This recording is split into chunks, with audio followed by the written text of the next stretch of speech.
আসসালামু আলাইকুম রহমতুল্লাহ। প্রিয় দর্শক, আজকের ভিডিওটি খুবই গুরুত্বপূর্ণ একটি ভিডিও।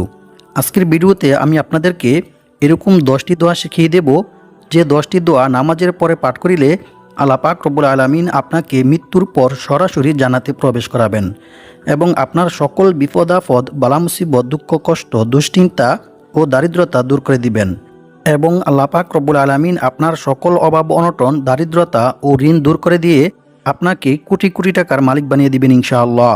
সম্মানিত ভিউয়ার্স, ফরজ নামাজের পর কোন 10টি দোয়া পাঠ করিলে আল্লাহ তাআলা আপনাকে এ সকল পুরস্কারগুলি দান করবেন, সেই 10টি দোয়া সম্পর্কে জানতে চাইলে ভিডিওটি স্কিপ না করে সম্পূর্ণ ভিডিওটি দেখতে থাকুন। আর ভিডিওটি ভালো লাগলে লাইক, কমেন্ট, শেয়ার করে চ্যানেলটি সাবস্ক্রাইব করে আমাদের পাশে থাকুন। সম্মানিত ভিউয়ার্স, এই দোয়াগুলি খুবই গুরুত্বপূর্ণ দোয়া। স্বয়ং রাসূল সাল্লাল্লাহু আলাইহি ওয়াসাল্লাম নিজে এই দোয়াগুলি পাঠ করেছেন এবং আমাদেরকেও পাঠ করতে বলেছেন। তাই আপনারা ভিডিওটি না টেনে সম্পূর্ণ ভিডিওটি মনোযোগ দিয়ে দেখতে থাকুন। সম্মানিত ভিউয়ার্স, ইহকালীন জীবনের সৎ আমলের মাধ্যমে আল্লাহর সন্তুষ্টি লাভ করা এবং পরকালীন জীবনে জাহান্নাম থেকে মুক্তি পেয়ে জান্নাতে প্রবেশ করা হচ্ছে প্রত্যেক মুসলমানদের প্রধান লক্ষ্য। আর জান্নাত লাভ করতে হলে রাসূল সাল্লাল্লাহু আলাইহি ওয়াসাল্লামের শিখানো পদ্ধতি অনুযায়ী শিরিক ও বিদআত মুক্ত আমল করা জরুরি। সম্মানিত ভিউয়ার্স, আজকের ভিডিওতে আমরা আপনাদেরকে জান্নাতে যাওয়ার অতি মূল্যবান 10টি দোয়া সম্পর্কে জানিয়ে দেব, যে 10টি দোয়া নামাজের পরে পাঠ করিলে আল্লাহ পাক রব্বুল আলামিন আপনাকে মৃত্যুর পর বিনা হিসেবে সরাসরি জান্নাতে প্রবেশ করাবেন। সুবহানাল্লাহ। সম্মানিত ভিউয়ার্স, প্রথমে আমরা জান্নাতের কিছু নাজ নিয়ামত সম্পর্কে জেনে নেব। জান্নাত যে আল্লাহ তাআলা বান্দার জন্য কত সুন্দর করে সৃষ্টি করে রেখেছেন, সেই সম্পর্কে আমরা কোরআন এবং হাদিস থেকে জেনে নেব ইনশাআল্লাহ। জান্নাতের নিয়ামত সমূহ। জান্নাতবাসীদের জন্য আল্লাহ তাআলা অফুরন্ত নিয়ামত প্রস্তুত করে রেখেছেন। যেমন আল্লাহ তাআলা পবিত্র কোরআনের মধ্যে বলেন, ওয়া ইযা রাআইতা সাম্মা রাআইতা নাঈমান ওয়া মুলকান কাবীরা। অর্থ, আর যখন তুমি সেখানে দেখবে তখন দেখতে পাবে ভোগবিলাসের উপকরণ ও বিশাল রাজ্য। সূরা দাহার আয়াত নং 20। অন্য এক আয়াতে আল্লাহ তাআলা বলেন, ফাআম্মা মান সাকুলাত মাওয়াজিনু ফাহুয়া ফি ঈশাতির রাদিয়াহ ওয়া আম্মা মান খাফফাত মাওয়াজিনু ফাউম্মুহু হাওিয়া। অর্থ, তখন যার নেকির পাল্লা ভারী হবে সে লাভ করবে সন্তোষজনক স্থান, অর্থাৎ জান্নাত। আর যার নেকির পাল্লা হালকা হবে তার স্থান হবে জাহান্নামে। নাউযু বিল্লাহি মিন যালিক। সূরাতুল কারিয়া আয়াত নং 6 থেকে 9। সম্মানিত ভিউয়ার্স, এখন আমি আপনাদেরকে জানিয়ে দেব রাসূল সাল্লাল্লাহু আলাইহি ওয়াসাল্লাম 5 ওয়াক্ত ফরজ নামাজের সালাম ফিরিয়ে কোন 10টি দোয়া পাঠ করতেন এবং আমাদেরকেও সব সময় যে 10টি দোয়া পাঠ করতে বলেছেন। নাম্বার 1, রাসূল সাল্লাল্লাহু আলাইহি ওয়াসাল্লাম বলেন, যে ব্যক্তি সকালে 7 বার এই দোয়া পাঠ করবে, সে ব্যক্তি সন্ধ্যা হওয়ার আগে মারা গেলে তাকে জাহান্নাম থেকে মুক্তি দেওয়া হবে। সুবহানাল্লাহ। আর যে ব্যক্তি সন্ধ্যায় 7 বার এই দোয়া পাঠ করবে, সে ব্যক্তি সকাল হওয়ার আগে মারা গেলে তাকে জাহান্নাম থেকে মুক্তি দেওয়া হবে। সুবহানাল্লাহ। আল্লাহু আকবার। দোয়াটি হচ্ছে, আল্লাহুম্মা আজিরনি মিনান নার। আমি আবারও বলছি, দোয়াটি হচ্ছে আল্লাহুম্মা আজিরনি মিনান নার। এই দোয়াটি যে ব্যক্তি সকাল সন্ধ্যায় 7 বার করে পাঠ করবে, ওই ব্যক্তিকে আল্লাহ পাক রব্বুল আলামিন জাহান্নাম থেকে মুক্তি দিয়ে জান্নাতে প্রবেশ করাবেন। সুবহানাল্লাহ। আল্লাহু আকবার। সুনানে আবু দাউদ হাদিস নং 5079। নাম্বার 2, রাসূল সাল্লাল্লাহু আলাইহি ওয়াসাল্লাম বলেছেন, যে ব্যক্তি আল্লাহর কাছে 3 বার জান্নাত প্রার্থনা করে, স্বয়ং জান্নাত নিজে আল্লাহ তাআলার কাছে দোয়া করে বলে, হে আল্লাহ, আপনি আপনার ওই বান্দাকে জান্নাতে প্রবেশ করান। সুবহানাল্লাহ।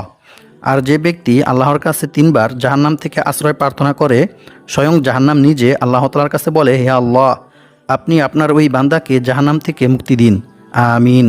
অতঃপর আল্লাহ পাক রব্বুল আলামিন ওই ব্যক্তিকে জাহান্নাম থেকে মুক্তি দিয়ে জান্নাতে প্রবেশ করান। সুবহানাল্লাহ। আল্লাহু আকবার। তিরমিজি শরীফ হাদিস নং 2772। সম্মানিত ভিউয়ার্স, জাহান্নাম থেকে আশ্রয় চাওয়া ও জান্নাত লাভের দোয়াটি হচ্ছে, আল্লাহুম্মা ইন্নী আসআলুকাল জান্নাতা ওয়া আউযু বিকা মিনান নার। আমি আবার বলছি, আল্লাহুম্মা ইন্নী আসআলুকাল জান্নাতা ওয়া আউযু বিকা মিনান নার। অর্থ, হে আল্লাহ, আমি আপনার কাছে জান্নাত চাই এবং জাহান্নামের আগুন থেকে আশ্রয় চাই, আমিন। নাম্বার 3, হযরত আয়েশা সিদ্দিকা রাদিয়াল্লাহু তাআলা আনহা থেকে বর্ণিত, তিনি বলেন, রাসূল সাল্লাল্লাহু আলাইহি ওয়াসাল্লাম বলেছেন, বান্দা যখন গুনাহ করার পর তা স্বীকার করে এবং অনুতপ্ত হয়, অতঃপর আল্লাহ তাআলার কাছে ক্ষমা প্রার্থনা করে, তখন আল্লাহ তাআলা বান্দাকে ক্ষমা করে দেন। সুবহানাল্লাহ, আল্লাহু আকবার। মিশকাতুল মাসাবি, হাদিস নং 2330। অর্থাৎ কোনো ব্যক্তি যদি গুনাহ করার পর তার নিজের গুনাহের প্রতি অনুতপ্ত হয়ে আল্লাহ তাআলার নিকট তাওবা ইস্তেগফার করে ক্ষমা প্রার্থনা করে, তখন আল্লাহ তাআলা তাকে ক্ষমা করে দেন। সুবহানাল্লাহ। সম্মানিত ভিউয়ার্স, আমি এখন আপনাদেরকে এরকম দুইটি ইস্তেগফার সম্পর্কে জানিয়ে দেব, যে দুইটি ইস্তেগফার পাঠ করিলে আল্লাহ তাআলা আপনার জীবনের সকল গুনাহ ক্ষমা করে দিবেন এবং আপনার সকল বিপদ আপদ, বালা মুসিবত, দুঃখ কষ্ট, দুশ্চিন্তা ও দারিদ্রতা দূর করে দিবেন এবং আল্লাহ পাক রব্বুল আলামিন আপনাদেরকে গায়বীভাবে অনেক টাকা পয়সা, ধন সম্পদ দিয়ে সাহায্য করবেন ইনশাআল্লাহ। সম্মানিত ভিউয়ার্স, কোনো ব্যক্তি যদি গুনাহ করার পর আল্লাহ তাআলার নিকট তাওবা ইস্তেগফার করে ক্ষমা প্রার্থনা করে, তাহলে আল্লাহ তাআলা অনেক খুশি হন। আর আল্লাহ তাআলা বান্দার এই তাকওয়া, বান্দার এই আল্লাহভীতিকে অনেক পছন্দ করেন, অনেক ভালোবাসেন। রাসূল সাল্লাল্লাহু আলাইহি ওয়াসাল্লাম বলেছেন, মরুভূমিতে হারিয়ে যাওয়া উট খুঁজে পেয়ে উটের মালিক যতটা খুশি হয়, যখন কোনো গুনাহগার বান্দা আল্লাহ তাআলার নিকট তাওবা ইস্তেগফার করে ক্ষমা প্রার্থনা করে, তখন আল্লাহ তাআলা এর চাইতেও অনেক অনেক বেশি খুশি হন। সুবহানাল্লাহ, আল্লাহু আকবার। এছাড়াও আল্লাহ পাক রব্বুল আলামিন তাকে অসংখ্য অগণিত পুরস্কার দান করেন। রাসূল সাল্লাল্লাহু আলাইহি ওয়াসাল্লাম বলেছেন, যে ব্যক্তি বেশি বেশি তাওবা ইস্তেগফার পাঠ করে, আল্লাহ তাআলা তাকে গায়বীভাবে তার রিজিকের ব্যবস্থা করে দেন। সুবহানাল্লাহ, আল্লাহু আকবার। অন্য এক হাদিসে বলা হয়েছে, ইবনে আব্বাস রাদিয়াল্লাহু তাআলা আনহু থেকে বর্ণিত, তিনি বলেন, রাসূল সাল্লাল্লাহু আলাইহি ওয়াসাল্লাম বলেছেন, যে ব্যক্তি বেশি বেশি তাওবা ইস্তেগফার পাঠ করবে, আল্লাহ তাআলা তার সমস্ত সমস্যা থেকে উত্তরণের পথ বের করে দিবেন। তার সমস্ত বিপদ আপদ, বালা মুসিবত, দুঃখ কষ্ট, দুশ্চিন্তা ও দারিদ্রতা দূর করে দিবেন এবং আল্লাহ পাক রব্বুল আলামিন তাকে এমন জায়গা থেকে রিজিক দান করবেন যা সে কল্পনাও করতে পারবে না। অর্থাৎ অকল্পনীয় উৎস থেকে গায়বীভাবে আল্লাহ তাআলা তার রিজিকের ব্যবস্থা করে দিবেন। সুবহানাল্লাহ, আল্লাহু আকবার। সুনানে আবু দাউদ, হাদিস নং 1518। এছাড়াও অন্য এক হাদিসে বলা হয়েছে, রাসূল সাল্লাল্লাহু আলাইহি ওয়াসাল্লাম বলেছেন, আল্লাহ তাআলা বান্দার তাওবা কবুলের জন্য পশ্চিম দিকে একটি দরজা খুলে রেখেছেন, যার প্রশস্ততা হচ্ছে 70 বছরের পথ। সূর্য পশ্চিম দিকে উদয় না হওয়া পর্যন্ত এ দরজা বন্ধ করা হবে না। সুবহানাল্লাহ। অর্থাৎ বান্দা যখনই আল্লাহ তাআলার নিকট তাওবা ইস্তেগফার করবে, ক্ষমা প্রার্থনা করবে, আল্লাহ তাআলা সাথে সাথে বান্দাকে ক্ষমা করে দিবেন। সুবহানাল্লাহ।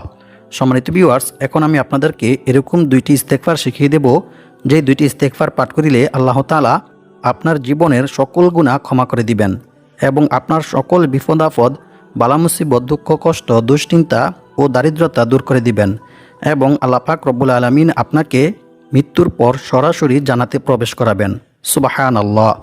ইস্তেগফার দুইটির মধ্য থেকে প্রথমটি হচ্ছে, আল্লাহুম্মা গফিরলি যামবি ওয়া ওয়াসি'লি ফি দারি ওয়া বারিকলি ফি রিজকি। এই ইস্তেগফারটি পাঠ করিলে আল্লাহ তাআলা আপনার জীবনের সকল গুনাহ ক্ষমা করে দিবেন এবং আপনার রিজিক বৃদ্ধি করে দিবেন। আরেকটি হচ্ছে, লা হাওলা ওয়ালা কুওয়াতা ইল্লা বিল্লাহ। এই ইস্তেগফারটি বেশি বেশি পাঠ করিলে আল্লাহ তাআলা আপনার দারিদ্রতা দূর করে দিবেন। এছাড়াও আপনারা চাইলে আল্লাহুম্মা গফিরলি, শুধু এতটুকু ছোট্ট একটি ইস্তেগফারও বেশি বেশি পাঠ করতে পারেন। নাম্বার 4, আবু সাঈদ খুদরি রাদিয়াল্লাহু তাআলা আনহু থেকে বর্ণিত, তিনি বলেন, রাসূল সাল্লাল্লাহু আলাইহি ওয়াসাল্লাম বলেছেন, যে ব্যক্তি সকালে 3 বার এবং সন্ধ্যায় 3 বার এই দোয়া পাঠ করবে, তার জন্য জান্নাত ওয়াজিব হয়ে যাবে। সুবহানাল্লাহ, আল্লাহু আকবার। অন্য এক হাদিসে বলা হয়েছে, রাসূল সাল্লাল্লাহু আলাইহি ওয়াসাল্লাম বলেছেন, কোনো মুসলমান ব্যক্তি যখন সকালে উপনীত হয় কিংবা সন্ধ্যায় উপনীত হয়, তখন সে যদি 3 বার এই দোয়া পাঠ করে, তাহলে কিয়ামতের দিন আমি তার হাত ধরে তাকে জান্নাতে পৌঁছে দিব। সুবহানাল্লাহ, আল্লাহু আকবার। অপর এক হাদিসে বলা হয়েছে, রাসূল সাল্লাল্লাহু আলাইহি ওয়াসাল্লাম বলেছেন, যে ব্যক্তি সকাল সন্ধ্যায় 3 বার এই দোয়া পাঠ করবে, কিয়ামতের দিন আল্লাহ তাআলা তার নেকি বৃদ্ধির মাধ্যমে তাকে সন্তুষ্ট করবেন। সুবহানাল্লাহ। অর্থাৎ যে পরিমাণ নেকি তাকে দান করিলে সে ব্যক্তি খুশি হবে, অর্থাৎ জান্নাতে যেতে পারবে, আল্লাহ পাক রব্বুল আলামিন সেই পরিমাণ নেকি তাকে দান করবেন। সুবহানাল্লাহ, আল্লাহু আকবার। দোয়াটি হচ্ছে, রাদিতু বিল্লাহি রাব্বান ওয়া বিল ইসলামি দীনাও وبمحمد صلى الله عليه وسلم نبيا ورسولا। সম্মানিত ভিউয়ার্স, আপনাদের সুবিধার্থে আমি আবার পাঠ করতেছি। আপনারা আমার থেকে শুনে শুনে সহিহ শুদ্ধভাবে দোয়াটি মুখস্থ করে নেবেন। দোয়াটি হচ্ছে রাদিতু বিল্লাহি রাব্বান ওয়া বিল ইসলামি দীনাও ওয়া বিমুহাম্মাদিন সাল্লাল্লাহু আলাইহি ওয়াসাল্লাম নাবিয়্যান ওয়া রাসূলা।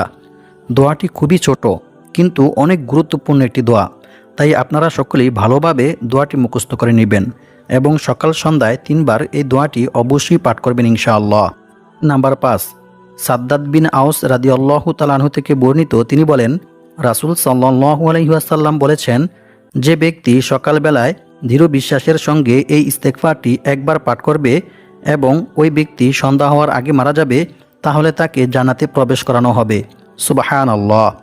আর যে ব্যক্তি সন্ধ্যাবেলায় এই ইস্তেগফারটি দৃঢ় বিশ্বাসের সঙ্গে একবার পাঠ করবে, সে ব্যক্তি সকাল হওয়ার আগে মারা গেলে তাকে জাহান্নাম থেকে মুক্তি দিয়ে জান্নাতে প্রবেশ করানো হবে। সুবহানাল্লাহ, আল্লাহু আকবার। বুখারী শরীফ, হাদিস নং 6306। সম্মানিত ভিউয়ার্স, ইস্তেগফারটি হচ্ছে আল্লাহুম্মা আনতা রব্বি লা ইলাহা ইল্লা আনতা খলাকতানি ওয়া আনা আবদুকা ওয়া আনা আলা আহদিকা ওয়া ওয়া'দিকা মাস্তাতা'তু আউযু বিকা মিন শাররি মা সানা'তু আবু'উ লাকা বিনি'মাতিকা আলাইয়া ওয়া আবু'উ বিযামবি ফাগফিরলি ফাইন্নাহু লা ইয়াগফিরুয যুনুবা ইল্লা আনতা। এই ইস্তেগফারটিকে বলা হয় সাইয়্যিদুল ইস্তেগফার, অর্থাৎ সকল ইস্তেগফারের রাজা হচ্ছে এই ইস্তেগফারটি। যদিও ইস্তেগফারটি একটু বড়, তারপরেও ইনশাআল্লাহ আপনারা সকলেই চেষ্টা করবেন এই ইস্তেগফারটি ভালোভাবে মুখস্থ করে নেওয়ার জন্য এবং সকাল সন্ধ্যায় একবার করে পাঠ করার জন্য ইনশাআল্লাহ। নাম্বার 6, আবু হুরায়রা রাদিয়াল্লাহু তাআলা আনহু থেকে বর্ণিত, তিনি বলেন, রাসূল সাল্লাল্লাহু আলাইহি ওয়াসাল্লাম বলেছেন, যে ব্যক্তি এই দোয়াটি সকালে 100 বার ও সন্ধ্যায় 100 বার পাঠ করবে, কিয়ামতের দিন তার চেয়ে উত্তম কিছু নিয়ে কোনো ব্যক্তি আর আল্লাহ তাআলার সামনে আসতে পারবে না। সুবহানাল্লাহ। অর্থাৎ সেই ব্যক্তির চাইতে বেশি নেকামল নিয়ে আর কোনো ব্যক্তি আল্লাহ তাআলার নিকট উপস্থিত হতে পারবে না। সুবহানাল্লাহ, আল্লাহু আকবার। তবে সে ব্যক্তি ব্যতীত যে ব্যক্তি তার চাইতেও বেশি এই দোয়াটি পাঠ করে আমল করবে। মুসলিম শরীফ, হাদিস নং 2692। দোয়াটি হচ্ছে সুবহানাল্লাহি ওয়া বিহামদিহি। এই দোয়াটি সকাল সন্ধ্যায় 100 বার করে পাঠ করতে হবে। নাম্বার 6, আবু হুরায়রা রাদিয়াল্লাহু তাআলা আনহু থেকে বর্ণিত, তিনি বলেন, রাসূল সাল্লাল্লাহু আলাইহি ওয়াসাল্লাম বলেছেন, যে ব্যক্তি দৈনিক 100 বার এই দোয়াটি পাঠ করবে, আল্লাহ পাক রব্বুল আলামিন তাকে 100 সওয়াব দান করবেন এবং তার 100 গুনাহ ক্ষমা করে দেওয়া হবে।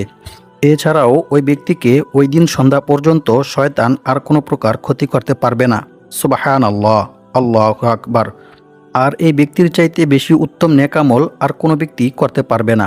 সুবহানাল্লাহ, আল্লাহু আকবার। তবে হ্যাঁ, ওই ব্যক্তি ব্যতীত যে ব্যক্তি তার চাইতেও বেশিবার এই দোয়াটি পাঠ করবে। সুবহানাল্লাহ। বুখারী শরীফ, হাদিস নং 6040। দোয়াটি হচ্ছে লা ইলাহা ইল্লাল্লাহু ওয়াহদাহু লা শারীকা লাহু লাহুল মুলকু ওয়া লাহুল হামদু ওয়া হুয়া আলা কুল্লি শাইইন কাদির। এছাড়াও অন্য এক হাদিসে বলা হয়েছে, যে ব্যক্তি সকাল সন্ধ্যায় এই দোয়াটি পাঠ করবে, আল্লাহ পাক রব্বুল আলামিন তার জীবনের সকল গুনাহ ক্ষমা করে দিবেন, যদিও তা সমুদ্রের ফেনারসি পরিমাণ হয়ে থাকে।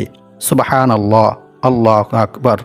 নাম্বার 7, আবু দারদা রাদিয়াল্লাহু তাআলা আনহু থেকে বর্ণিত, তিনি বলেন, রাসূল সাল্লাল্লাহু আলাইহি ওয়াসাল্লাম বলেছেন, যে ব্যক্তি সকালে ও সন্ধ্যায় 7 বার এই দোয়া পাঠ করবে, আল্লাহ তাআলা তার সমস্ত বিপদ আপদ, বালা মুসিবত, দুঃখ কষ্ট, দুশ্চিন্তা দূর করে দিবেন। সুবহানাল্লাহ। দোয়াটি হচ্ছে হাসবিয়াল্লাহু লা ইলাহা ইল্লাহু আলাইহি তাওয়াক্কালতু ওয়া হুয়া রব্বুল আরশিল আযীম। সম্মানিত ভিউয়ার্স, আমি আবার পাঠ করতেছি। আপনারা আমার থেকে শুনে শুনে সহিহ শুদ্ধভাবে দোয়াটি মুখস্থ করে নেবেন। দোয়াটি হচ্ছে হাসবিয়াল্লাহু লা ইলাহা ইল্লাহু আলাইহি তাওয়াক্কালতু ওয়া হুয়া রব্বুল আরশিল আযীম। নাম্বার 8, রাসূল সাল্লাল্লাহু আলাইহি ওয়াসাল্লাম বলেছেন, যে ব্যক্তি এই তাসবিহটি সকালে পাঠ করবে, তার আমলনামায় সারাদিন জিকির করার সওয়াব লেখা হবে। সুবহানাল্লাহ, আল্লাহু আকবার। তাসবিহটি সকালে 3 বার পাঠ করতে হবে। তাসবিহটি হচ্ছে সুবহানাল্লাহি ওয়া বিহামদিহি ওয়া আদাদা খালকিহি ওয়া রিদা নাফসিহি ওয়া জিনাতা আরশিহি ওয়া মিদাদা কালিমাতি। সম্মানিত ভিউয়ার্স, যদিও তাসবিহটি একটু বড়, তারপরেও আপনারা সকলেই ইনশাল্লাহ চেষ্টা করবেন এই তাসবিহটি ভালোভাবে মুখস্থ করে নেওয়ার জন্য এবং সকালে পাঠ করার জন্য চেষ্টা করবেন ইনশাআল্লাহ। কারণ এই তাসবিহটি পাঠ করে আপনি সারাদিন যে কাজই করেন না কেন, আপনার আমলনামায় অটোমেটিক সারাদিন জিকির করার স্বভাব লেখা হবে। সুবহানাল্লাহ, আল্লাহু আকবার। নাম্বার 9। সম্মানিত ভিউয়ার্স, এখন আমি আপনাদেরকে যে দোয়াটি পাঠ করে শোনাবো, এই দোয়াটি অত্যন্ত গুরুত্বপূর্ণ একটি দোয়া। এই দোয়াটি পাঠ করে আমল করিলে আল্লাহ তাআলা আপনার সকল ঋণ পরিশোধ করার ব্যবস্থা করে দিবেন এবং আপনার সকল বিপদ আপদ, বালা মুসিবত, দুঃখ কষ্ট, দুশ্চিন্তা ও দারিদ্রতা দূর করে দিবেন ইনশাআল্লাহ। দোয়াটি প্রত্যেক ফরজ নামাজের পরে পাঠ করতে হবে। দোয়াটি হচ্ছে, আল্লাহুম্মা ইন্নী আউযু বিকা মিনাল হাম্মি ওয়াল হুজনি ওয়া আউযু বিকা মিনাল আজজি ওয়াল কাসালি ওয়া আউযু বিকা মিনাল বুখলি ওয়াল জুবনি ওয়া আউযু বিকা মিন গলাবাতিদ দাইনি ওয়া কাহরির রিজাল। আমি দোয়াটি আবার পাঠ করতেছি, আপনারা আমার থেকে শুনে শুনে সহিহ শুদ্ধভাবে দোয়াটি মুখস্থ করে নেবেন। দোয়াটি হচ্ছে, আল্লাহুম্মা ইন্নী আউযু বিকা মিনাল হাম্মি ওয়াল হুজনি ওয়া আউযু বিকা মিনাল আজজি ওয়াল কাসালি ওয়া আউযু বিকা মিনাল বুখলি ওয়াল জুবনি ওয়া আউযু বিকা মিন গলাবাতিদ দাইনি ওয়া কাহরির রিজাল। সম্মানিত ভিউয়ার্স, এছাড়াও আরও একটি দোয়া রয়েছে। ওই দোয়াটি পাঠ করে আমল করিলে আল্লাহ তাআলা আপনাকে পাহাড় পরিমাণ ঋণ পরিশোধ করার ব্যবস্থা করে দিবেন ইনশাআল্লাহ। আল্লাহর রাসূল সাল্লাল্লাহু আলাইহি ওয়াসাল্লাম হযরত আলী রাদিয়াল্লাহু তাআলা আনহুকে বললেন, হে আলী, আমি কি তোমাকে এমন দোয়া শিখিয়ে দেব না, যে দোয়া পাঠ করে আমল করিলে আল্লাহ তাআলা তোমাকে পাহাড় পরিমাণ ঋণ পরিশোধ করার ব্যবস্থা করে দিবেন? তখন হযরত আলী রাদিয়াল্লাহু তাআলা আনহু বললেন, ইয়া রাসূলুল্লাহ সাল্লাল্লাহু আলাইহি ওয়াসাল্লাম, জি অবশ্যই আপনি আমাকে সেই দোয়া শিখিয়ে দিন। তারপর রাসূল সাল্লাল্লাহু আলাইহি ওয়াসাল্লাম হযরত আলী রাদিয়াল্লাহু তাআলা আনহুকে বললেন, হে আলী, তুমি যদি এই দোয়া পাঠ করো তাহলে ইয়েমেনের শির তথা পাহাড় পরিমাণ ঋণ পরিশোধ করার ব্যবস্থা আল্লাহ তাআলা তোমাকে করে দিবেন। সুবহানাল্লাহ। দোয়াটি হচ্ছে, আল্লাহুম্মা কফিনি বিহালালিকা আন হারামিকা ওয়া আগনিনি বিফাদলিকা আম্মান সিওয়াক। নাম্বার 9। সম্মানিত ভিউয়ার্স, এখন আমি আপনাদেরকে যে দোয়াটি শিখিয়ে দেব, এই দোয়াটি পাঠ করে আমল করিলে আল্লাহ তাআলা আপনাকে কবরের আযাব থেকে রক্ষা করবেন এবং জাহান্নামের আযাব থেকে রক্ষা করবেন। হযরত আবু হুরায়রা রাদিয়াল্লাহু তাআলা আনহু থেকে বর্ণিত, তিনি বলেন, রাসূল সাল্লাল্লাহু আলাইহি ওয়াসাল্লাম বলেছেন, তোমরা যখন নামাজ শেষ করবে তখন এই দোয়াটি পাঠ করবে। দোয়াটি হচ্ছে, আল্লাহুম্মা ইন্নী আউযু বিকা মিন আযাবি জাহান্নাম ওয়া মিন আযাবিল কবরি ওয়া মিন ফিতনাতিল মাহইয়া ওয়াল মামাত ওয়া মিন শাররি ফিতনাতিল মাসীহিদ দাজ্জাল। সম্মানিত ভিউয়ার্স, প্রত্যেক ফরজ নামাজের পরে এই দোয়াটি পাঠ করে আমল করিলে আল্লাহ তাআলা আপনাকে দুনিয়াবি ফিতনা, দাজ্জালের ফিতনা, কবরের আযাব ও জাহান্নামের আযাব থেকে মুক্তি দিবেন ইনশাআল্লাহ। নাম্বার 10। রাসূল সাল্লাল্লাহু আলাইহি ওয়াসাল্লাম বলেছেন, যে ব্যক্তি ফজর নামাজের পর 3 বার এই দোয়াটি পাঠ করবে, আল্লাহ তাআলা তার রিজিক বৃদ্ধি করে দিবেন এবং তার জ্ঞান শক্তি আল্লাহ তাআলা বৃদ্ধি করে দিবেন। সুবহানাল্লাহ, আল্লাহু আকবার। দোয়াটি হচ্ছে, আল্লাহুম্মা ইন্নী আসআলুকা ইলমান নাফিআ ওয়া রিজকান তাইয়্যিবা ওয়া আমালান মুতাকাব্বালা। সম্মানিত ভিউয়ার্স, আপনারা যদি 5 ওয়াক্ত নামাজের পরে এই দোয়াগুলি পাঠ করে আমল করেন তাহলে ইনশাআল্লাহ মৃত্যুর পর সরাসরি জান্নাতে চলে যেতে পারবেন এবং আপনাদের সকল বিপদ আপদ, বালা মুসিবত, অভাব অনটন, দারিদ্রতা আল্লাহ তাআলা দূর করে দিবেন ইনশাআল্লাহ। আল্লাহ পাক রব্বুল আলামিন আমাদের সবাইকে 5 ওয়াক্ত নামাজের পরে এই দোয়াগুলি পাঠ করে আমল করে মৃত্যুর পর সরাসরি জান্নাতে যাওয়ার এবং সকল বিপদ আপদ থেকে মুক্তি পেয়ে অনেক টাকা পয়সার মালিক হওয়ার তৌফিক দান করুক। আমিন।